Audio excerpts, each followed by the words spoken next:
தேவாரம் அருகே உள்ள சிந்தலச்சேரியை சேர்ந்தவர் அந்தோணி ராஜா.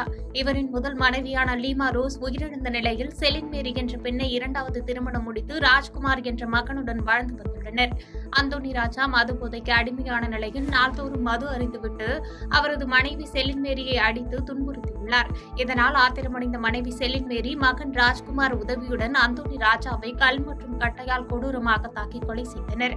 இச்சம்பவம் தொடர்பாக தேவாரம் காவல் நிலையத்தில் தாய் மற்றும் மகன் மீது கொலை வழக்கு பதிவு செய்யப்பட்டு வழக்கு விசாரணையானது தேனி மாவட்ட ஒருங்கிணைந்த நீதிமன்றத்தில் உள்ள மாவட்ட கூடுதல் அமர்வு நீதிமன்றத்தில் நடைபெற்று வந்தது.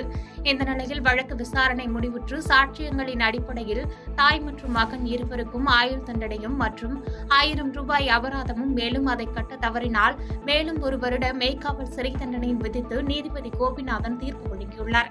அதனைத் தொடர்ந்து குற்றவாளிகள் இருவரையும் சிறையில் அடைக்க காவல்துறையினர் பாதுகாப்புடன் அழைத்து சென்றனர்.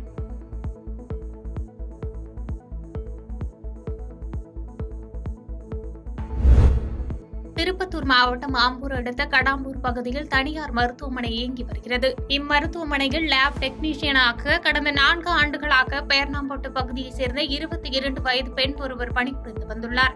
இவருக்கு அம்மருத்துவமனை மருத்துவர் நிவேதன் கடந்த 15ஆம் தேதி பாலியல் தொல்லை கொடுத்ததாக கூறப்படுகிறது. அதனால் மனமுடைந்த அப்பெண் கடந்த 2 நாட்களுக்கு முன்பு அளவுக்கு அதிகமான மாத்திரை சாப்பிட்டு தற்கொலைக்கு முயன்றுள்ளார். இதனை அறிந்த அவரது பெற்றோர் உடனடியாக பேர்ணாம்பட்டு அரசு மருத்துவமனையில் சிகிச்சைக்காக சேர்த்துள்ளனர். மேலும் இது தொடர்பாக பாதிக்கப்பட்ட பெண்ணின் பெற்றோர் பேர்ணாம்பட்டு காவல் நிலையத்தில் புகார் அளித்துள்ளனர். பின்னர் சம்பவம் நடந்த இடம் உமராபாத் காவல் நிலைய எல்லைக்குள் வருவதால் அந்த புகார் உமராபாத் காவல் நிலையத்திற்கு மாற்றப்பட்டது. இதுகுறித்து உமராபாத் காவல் நிலைய போலீசார் மருத்துவர் நிவேதன் மீது 3 பிரிவுகளின் கீழ் வழக்கு பதிவு செய்து தலைமறைவாக உள்ள மருத்துவர் நிவேதனை தேடி வருகின்றனர்.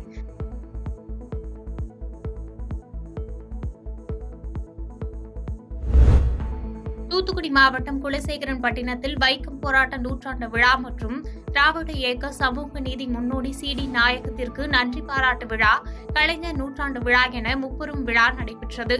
இதில் திராவிடர் கழக தலைவர் கி. வீரமணி கலந்து கொண்டு சி.டி. நாயகம் படத்தை திறந்து வைத்தார். தொடர்ந்து செய்தியாளர்களை சந்தித்த அவர், தமிழ்நாட்டில் பாஜகவுடன் கூட்டணி அமைக்க எந்த கட்சியும் முன்வரவில்லை என்றும் இதனால் தேர்தலில் ஒத்தையா இரட்டையா என குழப்பத்தில் தத்தளித்துக் கொண்டிருப்பதாக விமர்சனம் செய்தார். தொடர்ந்து பேசிய அவர், இந்தியாவில் யார் வேண்டுமென்றாலும் கட்சி தொடங்கலாம் என்றும் நடிகர் விஜய் தனது அரசியல் கொள்கையை முதலில் கூறட்டும் என்றும் கொள்கையை தெரிவித்தால்தான் அரசியல் நிலைப்பாடு தெரியும் என தெரிவித்தார்.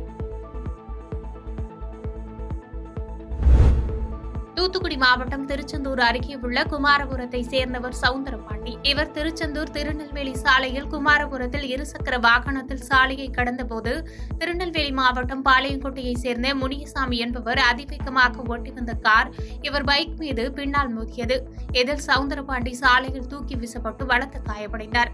விபத்தை ஏற்படுத்திவிட்டு நிற்காமல் சென்ற காரை அப்பகுதி பொதுமக்கள் விரட்டி பிடித்தனர். இந்த விபத்தில் படுகாயமடைந்த சவுந்தரபாண்டி தூத்துக்குடி அரசு மருத்துவமனையில் சிகிச்சை பெற்று வருகிறார். இந்த சம்பவம் குறித்து திருச்செந்தூர் தாலுகா போலீசார் விசாரணை நடத்தி வருகின்றனர். இந்த நிலையில் விபத்துக்குள்ளான சிசிடிவி காட்சிகள் வெளியாகி பரபரப்பை ஏற்படுத்தி வருகிறது. சென்னை புறநகர் மாவட்டம் சார்பாக தேர்தல் வாக்குறுதியை நிறைவேற்றாத திமுக அரசை கண்டித்தும் அதிமுக ஆட்சியின் 4.5 ஆண்டு சாதனையை விளக்கும் தெருமுனை பொதுக்கூட்டம் மாவட்ட கழக துணை செயலாளர் எம்பி கண்ணபிரான் ஏற்பாட்டில் சென்னை அடுத்த மேடவாக்கம் சந்திப்பில் நடைபெற்றது. இதில் சென்னை புறநகர் மாவட்ட செயலாளரும் முன்னாள் சட்டமன்ற உறுப்பினருமான கே.பி. கந்தன் மற்றும் தலைமை கழக பேச்சாளர் அமுதா அருணாச்சலம் கலந்து கொண்டு சிறப்புரையாற்றினார். அப்போது பேசிய புறநகர் மாவட்ட செயலாளர் கே.பி. கந்தன், எடப்பாடியார் ஆட்சியில் இருக்கும்போது 11 மருத்துவக் கல்லூரிகளை கொண்டு வந்தார். 3.5 ஆண்டு திமுக ஆட்சியில் ஒரு மருத்துவக் கல்லூரி கூட கொண்டு வரவில்லை என்று குற்றம் சாட்டினார்.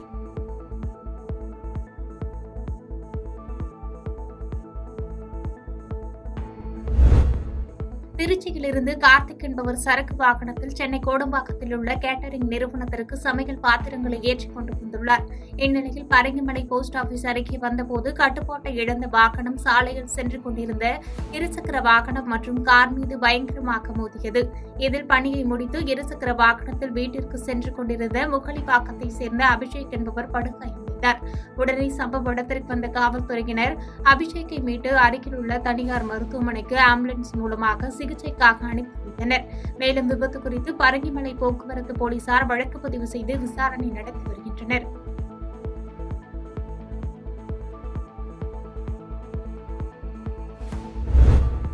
கிருஷ்ணகிரி மாவட்டம் ஓசூர் அடுத்த சூளகிரி அருகே சாமல்பள்ளம் தேசிய நெடுஞ்சாலையில் நெடுஞ்சாலைத்துறையினர் சார்பில் பாலம் கட்டுமான பணிகள் நடந்து வருகிறது. இந்த நிலையில் கடந்த 17ஆம் தேதியன்று 1.5 டன் எடை கொண்ட சுமார் 21 லட்சம் மதிப்பிலான கல் உடைக்கும் இயந்திரம் காணாமல் போயுள்ளது. இதன் தொடர்பாக அளித்த புகாரின் பேரில் சூளகிரி காவல் ஆய்வாளர் தேவி வழக்கு பதிவு செய்து விசாரணை நடத்தி வந்தனர். இந்த திருட்டு வழக்கில் தருமபுரி மாவட்டம் பெண்ணாகரம் பகுதியைச் சேர்ந்த செல்வம், தேன்கனிக்கோட்டை நாகமங்கலம் பகுதியைச் சேர்ந்த சஞ்சீவ், தேன்கனிக்கோட்டை கூட்டூர் பகுதியைச் சேர்ந்த நாராயணசாமி, மஞ்சுநாத், திராடி, சூளகிரி பகுதியைச் சேர்ந்த ஆஞ்சி ஆகிய 5 பேரை கைது செய்து ஓசூர் நீதிமன்ற காவலுக்கு உட்படுத்தப்பட்டுள்ளனர்.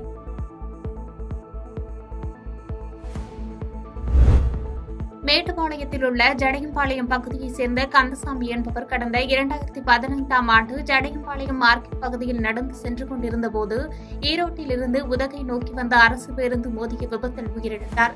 இதுகுறித்த வழக்கு மேட்டுப்பாளையம் நீதிமன்றத்தில் நடைபெற்று வந்த நிலையில் உயிரிழந்தவரின் குடும்பத்திற்கு 17 லட்சம் ரூபாய் இழப்பீடாக வழங்க கடந்த ஆண்டு நீதிமன்றம் உத்தரவிட்டது. ஆனால் இதுவரை உரிய இழப்பீடு வழங்காமல் அரசு போக்குவரத்து கழகத்தினர் இழுத்தடித்து வந்துள்ளனர். இதுகுறித்து பாதிக்கப்பட்டவர்கள் நீதிமன்றத்தில் மீண்டும் முறையிட்டதைத் தொடர்ந்து நீதிமன்ற உத்தரவுப்படி இழப்பீடு வழங்காததால் மேட்டுப்பாளையம் அரசு பேருந்து பணிமனைக்கு சொந்தமான 4 பேருந்துகளை ஜப்தி செய்து நீதிமன்றம் நடவடிக்கை எடுத்துள்ளது. மேட்டுப்பாளையம் பேருந்து நிலையத்திற்கு இன்று காலை வந்த நீதிமன்ற அலுவலர் முனிராஜ் மற்றும் வழக்கறிஞர்கள் முறையாக பேருந்து மீது ஜப்தி நோட்டீஸ் ஒட்டி பாதிக்கப்பட்டவர்கள் மற்றும் வழக்கறிஞர்கள் முன்னிலையில் 4 பேருந்தை ஜப்தி செய்தனர். நாமக்கல் மாவட்டம் ராசிபுரத்தில் வழக்கறிஞர்கள் சார்பில் முன்னாள் முதலமைச்சர் ஜெயலலிதாவின் 76வது பிறந்தநாள் விழா சிறப்பாக கொண்டாடப்பட்டது. விழாவை முன்னிட்டு ராசிபுரம் ஒருங்கிணைந்த நீதிமன்றம் வளாகம் அருகே அதிமுக வழக்கறிஞர்கள் அணி சார்பில் முன்னாள் அரசு வழக்கறிஞர் தங்கதுரை தலைமையில் முன்னாள் அமைச்சர் டாக்டர் வே. சரோஜா சிறப்பு அழைப்பாளராக கலந்து கொண்டு அலங்கரித்து வைக்கப்பட்ட ஜெயலலிதா உருவப்படத்திற்கு மாலை அணிவித்து மலர் தூவி மரியாதை செய்து தொடர்ந்து புகழஞ்சலி செலுத்தினர். பின்பு பொதுமக்களுக்கும் பேருந்து பயணிகளுக்கும் இனிப்புகள் வழங்கி கொண்டாடினர். இந்த நிகழ்ச்சியில் அதிமுக வழக்கறிஞர்கள் மற்றும் நிர்வாகிகள் உட்பட பலர் கலந்து கொண்டனர்.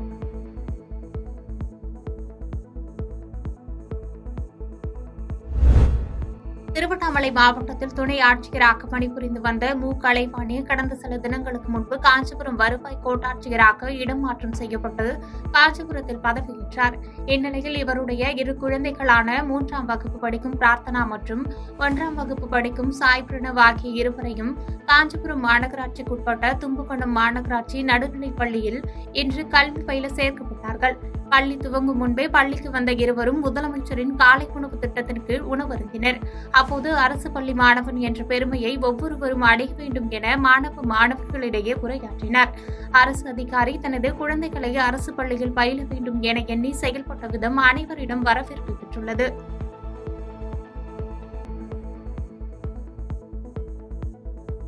பாதகம் செய்பவரை கண்டால் நாம் பயங்கொள்ளலாகாது பாப்பா, மோதி மிதித்து விடு பாப்பா, அவர் முகத்தில் உமிழ்ந்து விடு பாப்பா.